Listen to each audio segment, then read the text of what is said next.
Action. Hi, my name is Katie Albert, and this is the still press.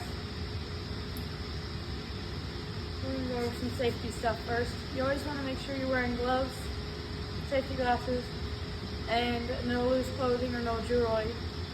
Sorry, I messed up. We gotta do the check key. Check. Take this off. Take any sort of wedge, hammer, drop out.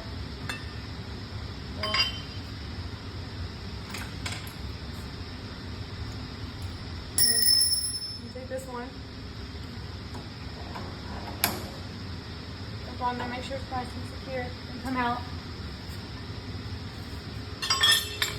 Then you're gonna take your drill bit.